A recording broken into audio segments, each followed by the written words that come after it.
Buying and selling watches isn't the quick profit you may think. If you've been collecting, you've been buying or just talking about watches to people, how many people talk to you about making a quick profit or a quick buck in the industry? Let me tell you, that's simply not gonna happen in most cases. As you might know, I've been collecting watches and selling watches for roughly around 25 years, more or less. I was a kid, I was in Costco looking at those fabulous little watches. I didn't know any better than that back in the time. I was an immigrant, 10, 11 years old, going into a Costco, and you see those little boxes full of watches, and I ended up getting a Guess and getting some Casios back in the time. The Casio, I still have it, even the Guess.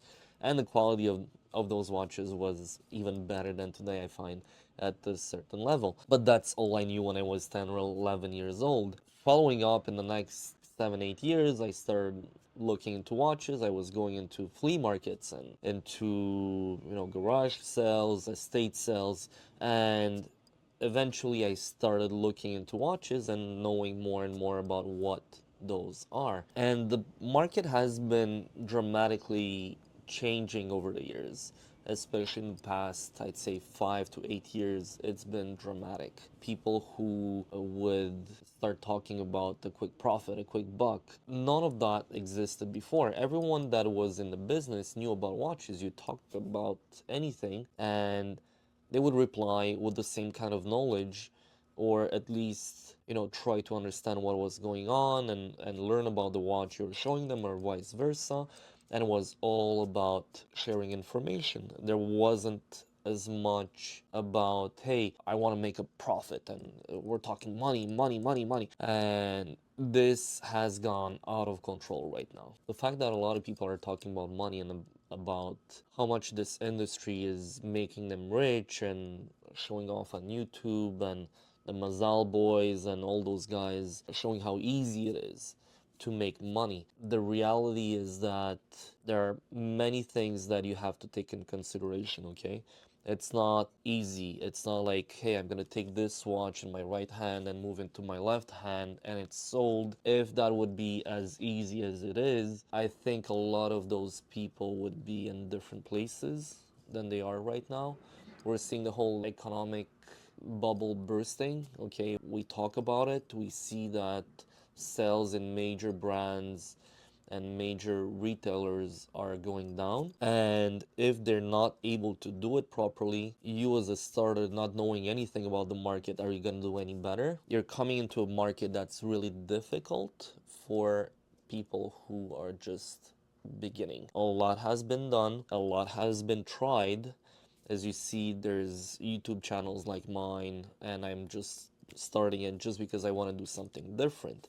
But a lot of those channels are showing off their big deals, they're showing off what they're doing and how rich they might seem and how fabulous it is. In reality, it's a job like any other one, and it's more than a 9 to 5 job. You have to be ready to work a lot. You have to be really up there in terms of everything, and we're going to talk about all those points. It's not just a matter of saying, hey, you know what, I'm going to make money. If your goal is to make money, do something else. You can sell anything else, you can do anything else that's even more niche than watches and more, let's say, less enticing from the outside, and still make millions of dollars with other things, pay up more at the end of the day. I'd say in general, it's a market that's really tough, that's gonna be cutthroat.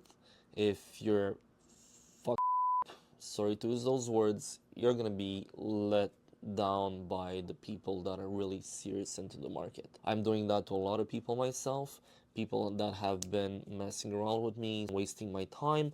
I have to cut them out of my life, because obviously I'm not talking about time as money, but at the end of the day, we have only 8, 9, 10 hours in a day. And if 6 to 7 hours are spent answering messages, answering phone calls, we literally have like 2 or 3 hours that are really effective. That comes down to a lot of work, and I created my job by working very hard. Let's start by talking about the most important thing is money. A lot of people tell me how much do you need to start what you're doing. Even I had people waiting at my door in the morning sometimes tell me, hey Chris, do you have 1 or 2 hours to teach me how to be a dealer, and so on and so forth. And all of that just tells me that a lot of people see it bigger than it really is. The reality is that you're gonna see Luxury Bazaar. He's going to talk about it in a few of his videos saying, hey, you know what, we're rich on Sunday, poor on Monday. That's my case, that's the case of anyone else out there. Why? Because it's a very, very, very tough market where you can keep your money. There are deals every day when you're having a lot of connections. You have a store, you have up to, I'm a small store, so I could have up to 30, 40, 50 phone calls in a day. And you have to choose your fights. You have to choose the items that you're going to buy. You're going to flip stuff. You're going to do a lot of B2B and so on to keep your cash flow rolling, okay? You cannot just be, okay, I have 50,000, I'm on top of the world. Even if you have 50 million tomorrow as a growing business, you're gonna hit the wall at some point of cash flow. It's the most important part. I'm not gonna go into the details of a bigger company, but as a starting point, even if you have $5,000, $10,000, it's okay. The thing with this is, even if you have the 5,000, you're gonna block it into that one watch or two watches. It's not about making a huge amount of profit. It's about taking small margins, flipping it, and moving on, because you always need money. There's always the future deal. Anything in the industry is all about turning inventory really quickly. We have roughly around $30,000 worth of watches in terms of even buying. Okay, that's my cost on those watches, and they're nothing exceptional. They're nothing in terms of what we see from other dealers or whatnot. If you compare, you're gonna be really humbled by other people's inventory. All that said, it takes a lot of capital, even if it's not exceptional pieces, nothing that you're gonna impress anyone with. It's all about the amount of money that you have to start with. This, I would say, is something that's feasible if you work hard and you're dedicated. You can start with 10, 20, 30 grand, but it's still going to be a stretch for a lot of people if, and especially if you need that money to pay your bills and everything else. The next thing that's very important is that buying a watch, it's gonna be something that's gonna be a bit of a competition, not only with the next person, but it could be something international as well. What happens right now is that a lot of people are posting on international groups, on private groups, and those groups might have 300, 500, 10,000 people on them. And even if you see a good deal, and I wake up a lot of times at 4 or 5 a.m., I check a group, and all of a sudden I see a guy in Germany or in Italy listing something. And even this morning on one of my parts groups, they had a bunch of date wheels in Italian, and yes, they're worth money, but it takes time to sell. And the price was really enticing. It was around, I believe, 1150 US. And I just looked it up. It was 4 or 5 in the morning. I'm like, look, I'm not gonna answer. But by the time I put the cell phone down, it was already marked sold. It's a quick business. You have to respect your word. If the guy marked sold, is that it's already reserved to someone else, which means that you have to be quick. You need to be witted. You need to be really, really, really sharp with your knowledge, and we're going to talk about that later. There's money to be made into many different aspects of the business. But again, if you compete in the very, very regular pieces, let's say we're going to talk about the 16013 in this case. It's not listed yet on the website. This one is a black dial. Bracelet is pretty good. It hasn't been mangled up. It's still pretty square. It has been polished before, but a lot of those have been in the past.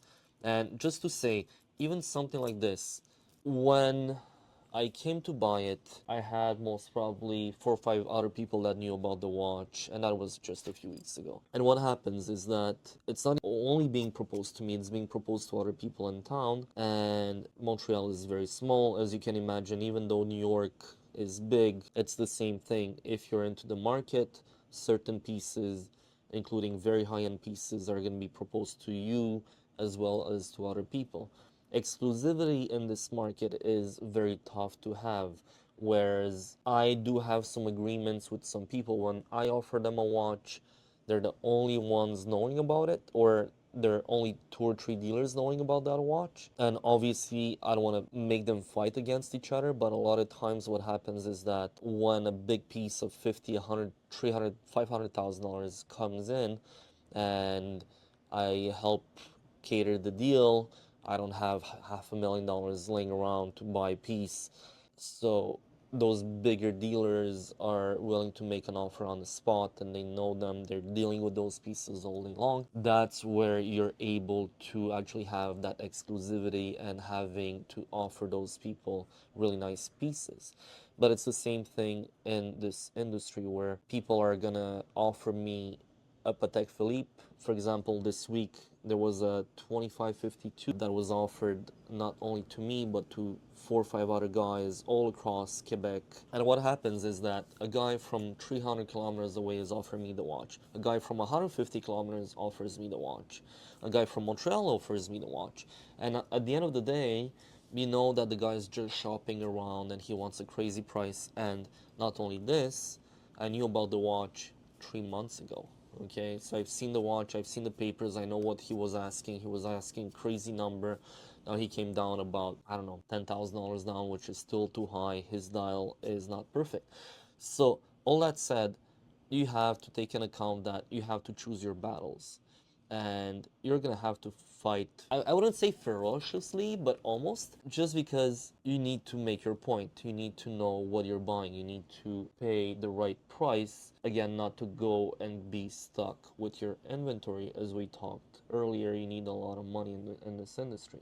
So buying the right thing at the right price is also part of the competition. Okay, you need to know what you're doing. My next point is all about knowledge. It's not only the fact that you're gonna start by building a certain inventory. First of all, you need to know what you're selling. If someone is asking me, hey, is this a hacking movement? What's a hacking movement? Well, a hacking movement is when you pull the crown to set up the time. It's going to stop the seconds, and you're going to be able to adjust the seconds precisely on the watch. A lot of those little features, a lot of those little details about watches. Once you get a watch on hand, read about it. You need to know what you have on hand. Obviously, you need to know what you have on hand to assess the watch, also to assess the value, and also to talk about it. Okay, it's not only, hey, this is the watch, it's $10,000 and that's it. It's not just a transaction. Every single watch has a history. And that also brings me to the fake watches. You don't have to be afraid of fake watches once you really take the time to analyze a watch and you know what you're looking at. You can really tell what's going on. A fake watch can be disguised or be presented to you in different ways, okay? If you have a Rolex that's worth $50,000 with a repainted dial from the 50s or from the 60s, maybe that watch is only worth 10,000. The dial is going to make a huge difference in the value of the watch. Is the bracelet correct? Is the movement correct? I've seen Patek Philippe's, I bought them, there were box, papers, they were mint, okay? But the quartz movement in them had been replaced with a $5 movement. What do you do in that case? You have to melt the watch. Even though you have the papers, you have everything, the papers go with the movement, they don't go with the watch itself. So it just doesn't match anymore. What's sad about this whole industry is that a lot of people that don't know anything about anything are getting into the market, and they're claiming unpolished watches, they're claiming perfect, they're claiming box and papers, and they have an archival paper from Zenith or from Omega or even from Patek Philippe. That's not a paper. You need to know the proper lexicon of watches. When you deal with newer watches, obviously you have all sorts of other lexicons like sliders, like new, retail ready. So that means most of the time they have been polished and touched up and so on and so forth. So it's all about understanding who you're dealing with, what you're dealing with, and how you're doing it. Don't be afraid about fakes. do your job of looking into it, okay? It's all about knowledge in this whole industry. So if you're talking about, I'm gonna talk about something that's mine here. I think I bought this one, I think 2 years ago. I think this one came from Sweden or Norway, and it is a two-door Oyster Regent. It has a 12369 dial, gilt dial with silver accents as the writing and all the markers and everything. First of all, it's an exceptionally rare watch. A lot of people talk about value and how rare watches are. This is a one hell of a rare watch. Thing is, rare doesn't mean value again. Even though I enjoy what it is, it's not worth $1 million because there's only two or three of them in black dial that ever appeared on the market. Okay, don't think rare equals value. What's rare about it is the condition, and it's the fact that it has the box, the papers. It's from 1961. It has a radium dial, radium hands. It's reacting very highly to the Geiger counter, and the watch is in pristine condition. And it was presented to me because I used to have one on the website that was in it was pretty good, but the dial had bubbles in it, and that's pretty normal for those watches. But in general, when something like this is presented to a lot of dealers, they're gonna be like, whatever, it is what it is.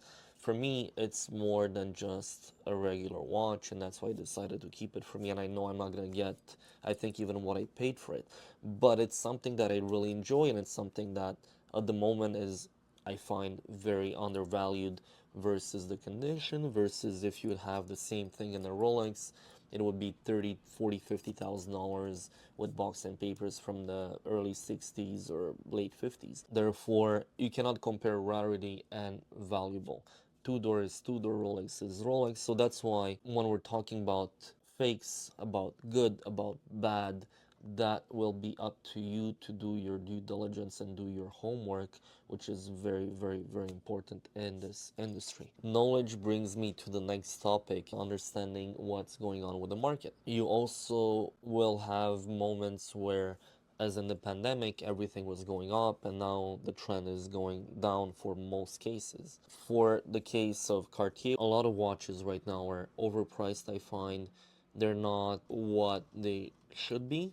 Like this watch was, I think the cheapest ones right now on the market are around 6,500 US. But the excitement about it and the fact that a lot of people are so excited about having watches that are going up and everything, it might be enticing for you to actually want to keep a few watches just as an investment of some sort. I'd say you never have enough money at the beginning to actually hold onto stuff.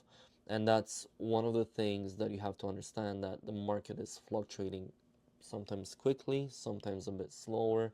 Sometimes the guy is going to make a video about one single model and that model is going to explode. Good for you if you have it at that time, but don't think that the demand is going to keep on going, and that watch that used to be worth $3,000 and now maybe 7, 8, 10, whatever, is going to triple in price in the next 6 months or anything like that. No, it's just going to be a spike in the demand at that moment, but don't hope for more. One funny thing that happened yesterday was a guy that actually called me, and he's like, I have the new Air King for sale. And obviously, I get those phone calls all the time. And I'm asking, well, what do you want? You want more than retail? He's like, of course I want more than retail. I used to be a dealer of watches for like a couple of years during the pandemic. And like, have you looked at what's going on? She's like, no, I haven't. Tell me. Look, as much as I want to share what's going on, if I get like 3 or 4 phone calls maybe a day, it's always the same thing. People think that just because the watch is not available readily in a store or on display, that it's worth more money than what the retailer is going to sell it to you for, which is not the case, okay? The market is not ready, is not liquid right now to buy anything and everything at whatever price like in the pandemic times. Therefore, I'd say you got to be careful of what's going on, and you got to be up to date. Even if you flipped, I don't know, 20 watches during the pandemic, good for you. It doesn't make you a watch dealer, okay? It's not something that's, I'd say, respectable, or it's something that is up to date with the market in any way. And these people were only there for the love of money, but not for the love of watches. And that kind of destroys the whole purpose of doing what we're doing. I've seen a lot of people come and go in the industry, even as collectors, as resellers, and I've seen people even that helped me out in the store. They tried buying a brand new ladies Rolex, thinking they would make like $3,000 to $5,000 on a ladies Rolex, and it kind of humbles them. A lot of people are really humbled by the experience. They understand, hey, I blocked $12,000 hoping to make 3 to 5,000, and in the end, I ended up losing 3,000. So the expectation versus the reality is something totally different. And that's what brings me to the fact that selling watches is gonna take time. It's not something that it's gonna be easy to move overnight, or it's something that's gonna take only 2 minutes. You make a phone call and it's sold. Those times are mostly gone, except for certain Rolex models, especially anything sports like a Daytona. Any Daytona is always going to sell at the right price. Any GMT or any sub, any Patek Philippe Nautilus is going to sell at the right price right away.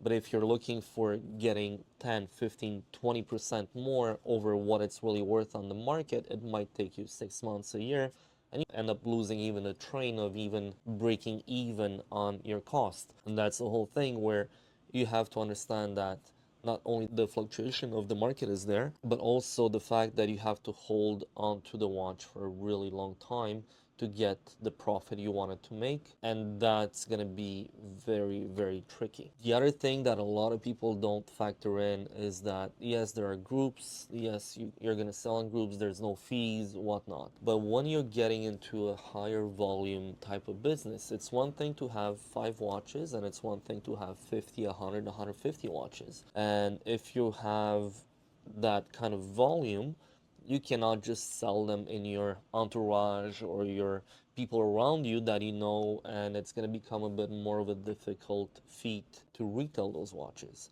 So even though, let's say, you have 5 watches, it's easy to put an equal amount of energy into 5 watches to try and sell them. You're going to have different platforms, local platforms, international platforms, and whatnot.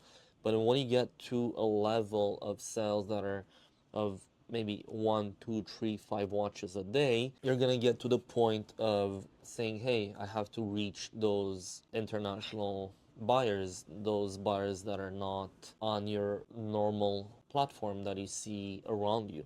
Therefore, you're gonna go to Chrono24, you're gonna go to eBay, you're gonna go to those platforms that are very time consuming. I wake up in the morning, I have to answer all those questions. I have to be sure that everything is done correctly. There's an item lost, you're gonna take the loss, okay? You have to be really on par with what's going on and give a proper service. The thing with those platforms is that not only you're going to be very, very tied up to them, but also they're going to take a lot of money.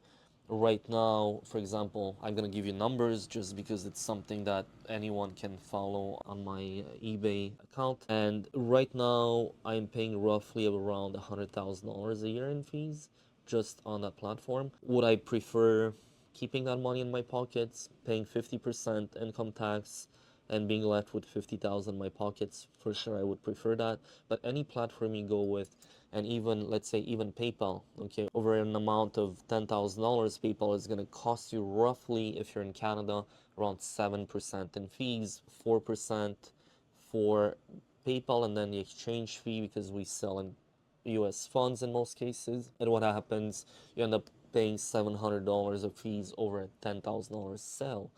Okay, with eBay, the first $1,000, I think you're roughly getting in the 16 to 18% range, depending if you have this different discounts and so on and so forth. You have to factor in the fact that you might need a very hefty insurance every year for your packages. There are some companies that offer even shipping insurance up to a certain amount per package and on individual basis on certain items. All of those things when you're starting a business is very, very important to figure out. You can figure them out as you go. That's what I did. It took a while, to understand everything, to do everything, but once you hit a wall or once you hit a snag or a problem, you have to fix it.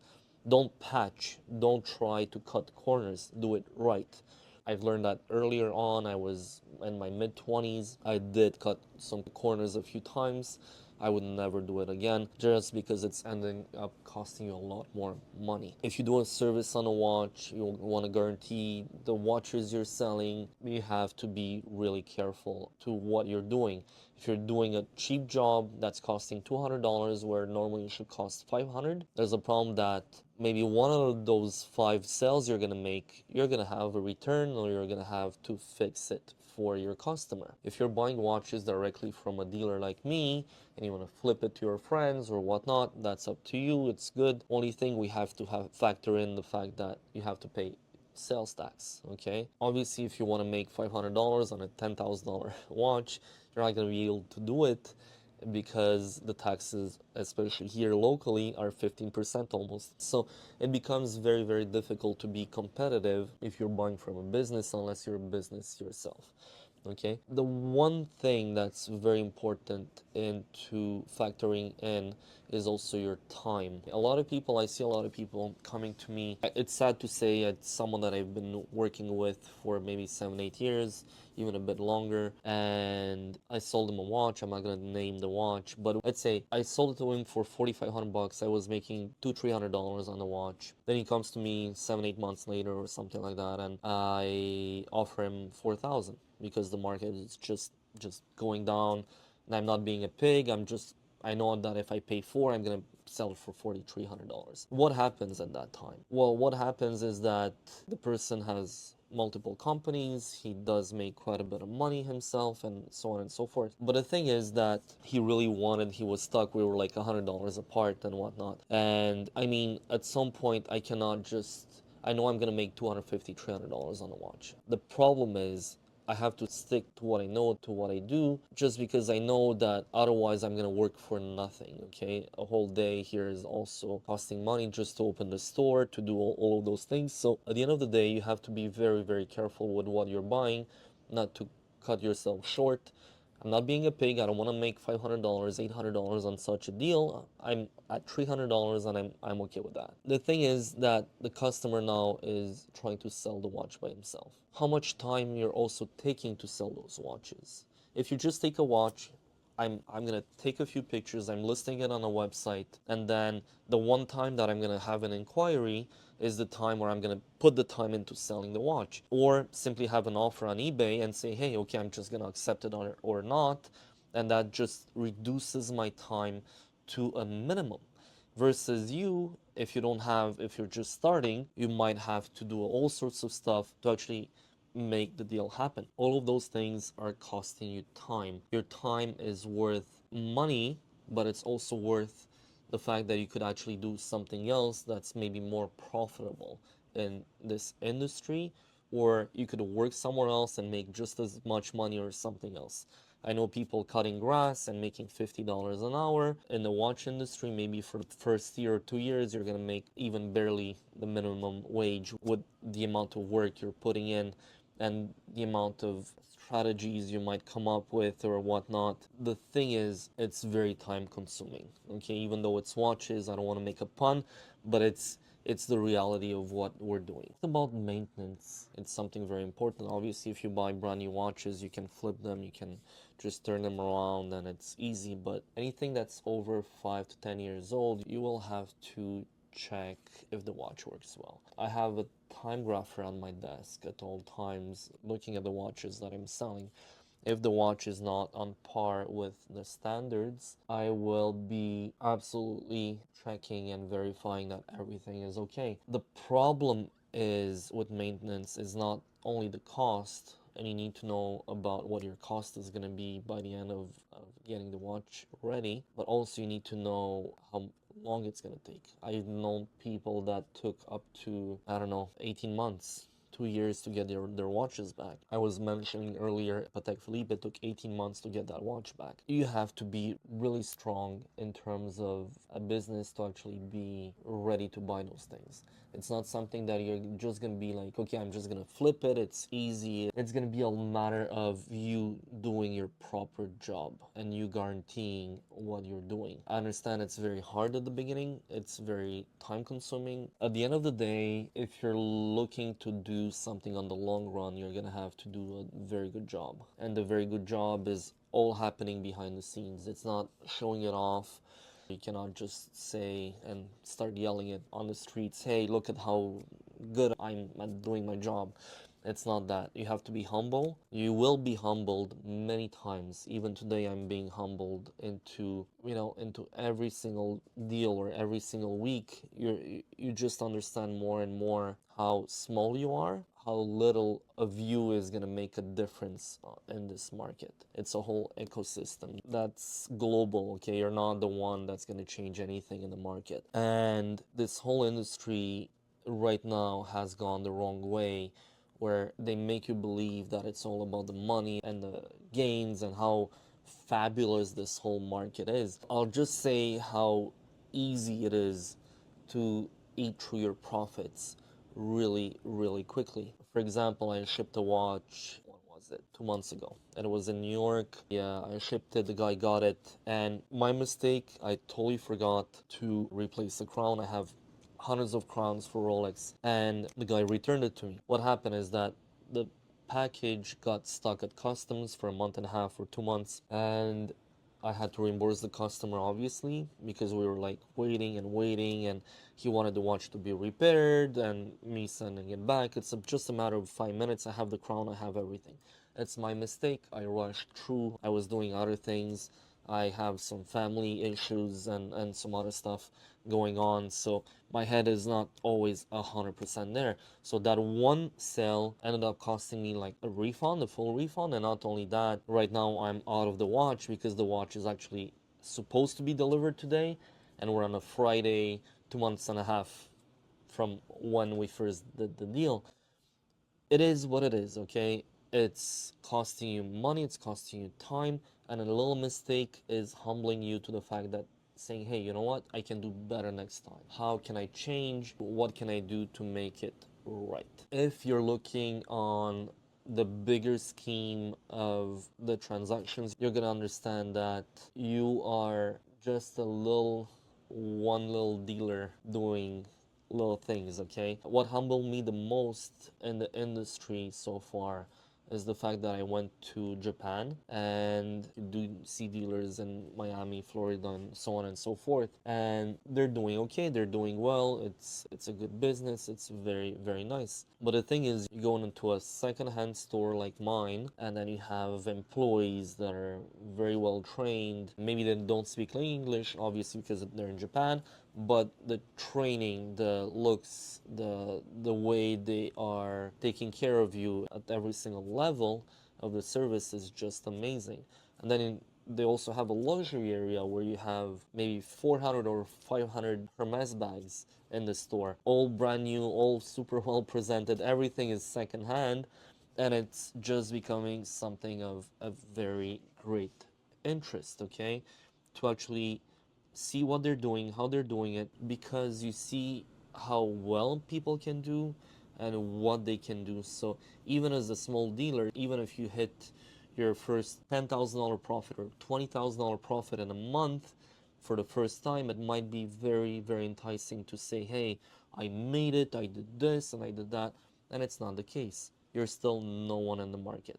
That one bad purchase can kill all your profits of the month, or you could lose that profit like this. I'm going to finish off with the least cool part of what we're doing is that you need to be compliant with your local taxes and your local application of your rules in terms of your tax declarations and your declarations themselves. I'd say a lot of people started off with flipping watches cash and doing it a bit left and right on a personal level. They're not declaring anything, but with the value of watches today, it's one thing to do, I don't know, to sell $10,000, $15,000 of watches, $20,000 of watches when you're 20, and the watches that they just would be worth $1,000. Okay, that's what I lived back in the time.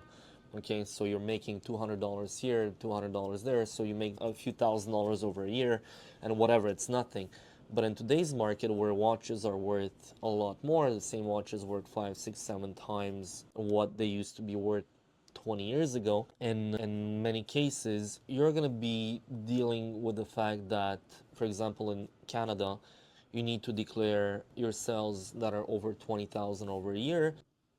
You're going to have to charge taxes basically. So what happens once you're registered, you're going to have to charge taxes according to your state. If you're in the US, it's a bit more lax. You have to charge taxes in your own state, but not to the different states.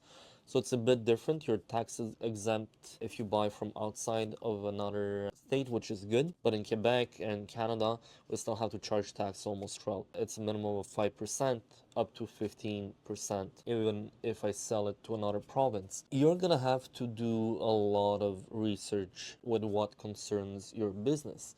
That's also something that's gonna keep a lot of people out of this business because they want to do everything cash, everything under the table.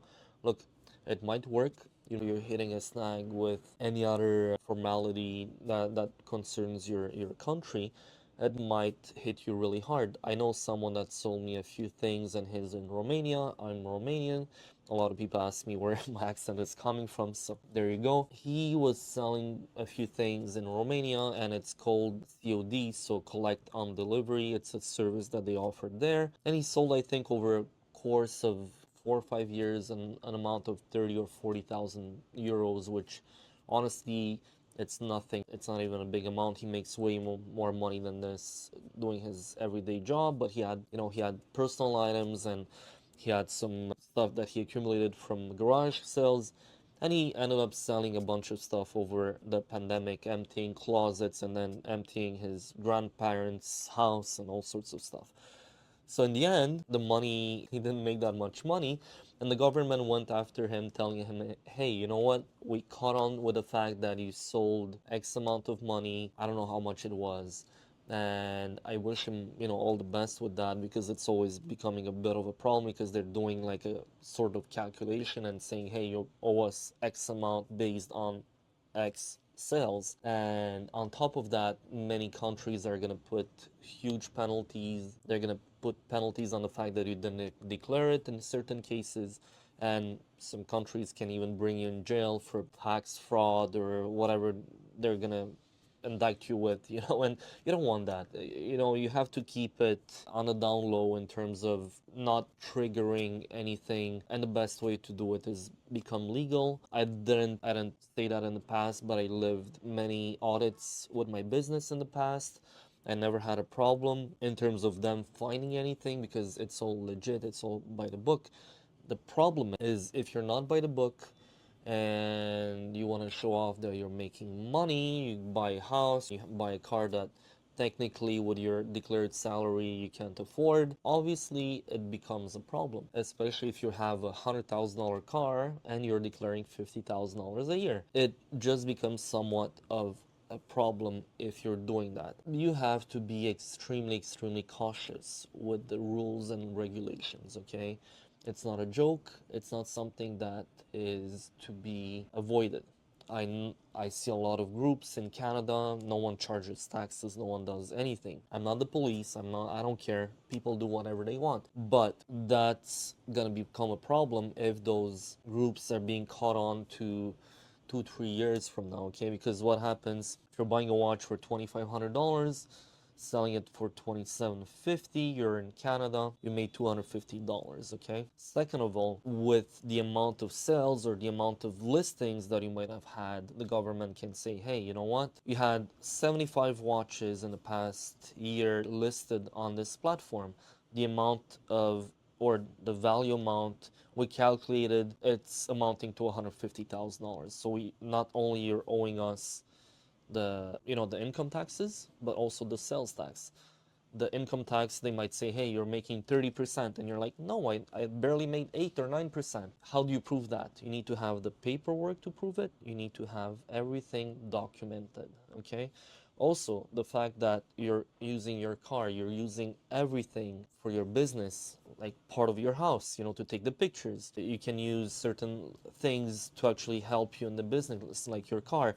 You need to document how many kilometers you did or what part of your expenses are for the business or to make to generate that kind of profit, and so on and so forth. If you have shippings, keep all the paperwork, everything that proves that everything is correct. You at least have something that can save your life and say, hey, you know what? This is how I can prove that I didn't actually make what you're claiming I made, okay? But that's gonna be part of the next week's video, okay? We're gonna go into more details of how to actually do the things correctly. And now I kind of spooked you. There's a lot to take in to say, okay, well, there's a lot more. I just touched the surface, okay? As a dealer, you can succeed very well and you can do very good things. And again, in the next video, I'm gonna try to express that and tell you, hey, you know what, you can do this, this, this. Again, you have to do the work. I know there's a lot to take in. There's a lot of little quirks and perks to what I'm doing, but it's a lot more than just a one thing that's gonna be really easy where you take the money, you flip a watch, and there you go, you made your life. It's not that easy. If it was, I wouldn't be, talking about it. I just want people to understand that this is not magical at all. It's just a lot of work, and we're going to talk all about that next week. Please subscribe, like the video if you enjoyed this, and we're going to see each other next week. Thank you guys.